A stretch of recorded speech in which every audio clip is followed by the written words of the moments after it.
Last Concorla. Just how much time have we got? If you would take 10 minutes each. Okay. Firstly, I'd like to congratulate the Minister on his appointment and wish him every success in his job.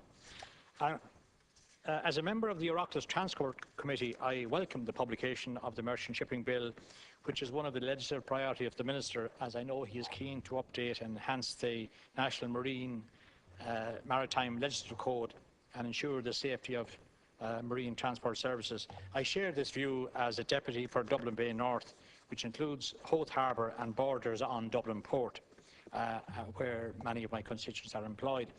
The importance of ship registration is that it confers Irish nationality on ships, allowing them to fly the Irish flag and register ownership. The new bill will provide a basis for the introduction of an updated and modernised registration system in Ireland, and is the result of a detailed review of the existing registration regime, which dates from 1955 and involved an extensive public consultation process and meetings with interested parties involved in maritime activities. It has been prepared against a background of international growth in maritime trade, an increase in the use of pleasure craft, and an increasing emphasis on safety, security, and environmental issues, both at EU and international level. New categories of vessels for which the bill proposes registration are fishing boats less than 15 metres in length overall, jet skis, small fast-powered craft, and small angling boats.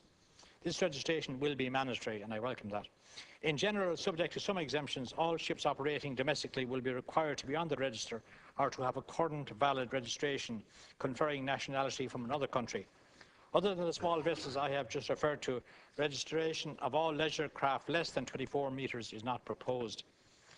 A system of visitor registration is proposed for recreational craft 24 metres in load line length and greater for personal watercraft such as jet skis and small fast power craft, where such craft are not registered in another country and wish to operate in Irish waters for short periods not exceeding 3 months.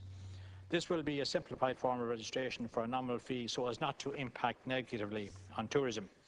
In respect of jet skis, the proposed extension of a registration requirement for jet skis is being proposed in order to take account of the increase in the numbers of such craft in recent years. This is a response to the risks that can be involved in the operation of such craft, and in particular, it responds to a recommendation made by the Marine Casualty Investigation Board following a number of marine casualty incidents involving jet skis in recent years. As my Dublin Bay constituency includes beaches stretching from Dollymount to Portmarnock, I particularly welcome the registration of jet skis. During fine weather such as we had this summer, the users of jet skis and personal watercraft must have regard for swimmers and be extra vigilant, as jet skis can cause sometimes serious head injuries to swimmers on crowded beaches. Warm, sunny weather can sadly lead to drownings and increased demand on Coast Guard and lifeboat rescue services, and I would again call on swimmers and those engaging in water sports activities to exercise caution. As I said previously, the new registration system will replace the existing arrangements that have been in place since 1955 and allow us to introduce a new centralised electronic Irish register of ships. Current arrangements for the registration of ships will continue until such time as the new register is in place and the relevant provisions of the bill and the subsequent regulations are signed into law. It is important to point out that under the bill, Irish ships that are registered under the current regime will be transferred free of charge to the new register for an initial period of up to 5 years, and, subject to compliance with the requirements of the bill, will then become eligible for consideration for renewal of their registration. Improvements to enforcement provisions include increases in penalty levels and the power of detention given to surveyors of ship registration related offences, as well as the introduction of a system of fixed payments for certain offences involving personal watercraft, small fast power craft and smaller angling ships. A range of state personnel will act as authorised persons for the purpose of enforcement. In regard to the Merchant Shipping Bill 2013, the concerns of the trade union SIPTU centre on the compliance by the shipping companies to the various agreements and their contracts of employment. They would also be supportive of the ability of the International Transport Workers Federation inspectors to have access to the ships and the crews and the ability to enforce sanctions. Another point of interest they have expressed would be that this bill would assist Ireland in signing up to the Maritime Labour Convention of 2006.